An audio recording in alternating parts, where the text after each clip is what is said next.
G'day taxpayers. Well, we'll all be paying a little bit less tax based on the budget. That's the surprise policy change that was announced, that the lowest tax rate is going to be reduced from 16% to 14% over the course of the next 2 years, giving all taxpayers about a $50 a week tax cut once they're fully implemented over the next couple of years. So bracket creep for the low paid workers, but even the well-off people get a little bit of a tax break too, but really maintaining the progressivity of the tax system for the income taxpayers, and everything else is pretty much as expected on an initial look. Admittedly, I'm recording this as the Treasurer is still on his feet, but clearly we can see a few of the headlines coming through.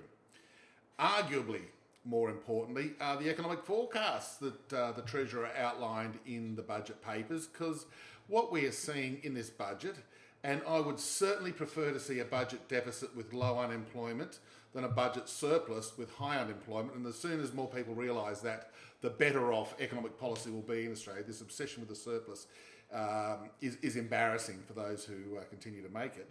But what we're seeing is that the Treasurer is looking for economic growth to lift from 1.5% in the current financial year to 2.25% to 2.5% over the course of the next 2 years. And importantly, that's driven by private final demand, which is increasing by 2.5% and then 2.75% in the two out years of the forward estimate. So the private sector is coming back on stream.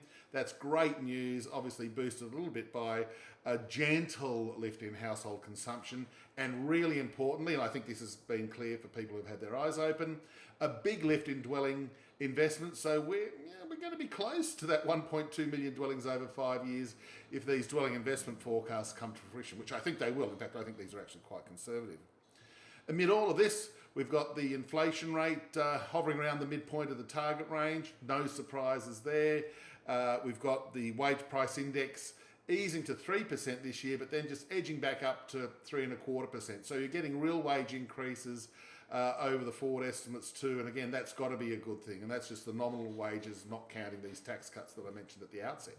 So we've got a sort of pretty good dynamic there. And even more importantly, I mentioned the link between unemployment and fiscal policy. The Treasurer is expecting the unemployment rate to stay around 4.25% over the course of the forecasts. And if we can get away with that sort of unemployment rate in the current cycle, then we've done very, very well. So in summary, it's a budget that's delivered a little bit of a surprise in terms of the income tax cuts, but they're still tiny. The budget deficits over the 4 years are between 1 and 1.5% of GDP, and I think every comparable economy to Australia would absolutely love to have budget deficits that small. You know, we're seeing the absolute fuck up in the US as they even try to reduce their budget deficit by just about closing everything down. But we've also got this position where inflation's under control. We've got this situation where unemployment's maintaining a low level and a couple of years of real wage increases. So all in all, in terms of its implication for financial markets and the economy, probably not a lot. We'll get on to moving to the key data that's going to be released over the course of the next few weeks and few months to see just how strong this economy is. And of course, we'll be having a look at the election campaign to see what other policies might be unleashed, and particularly from the opposition over the weeks ahead. But yeah, pretty good result.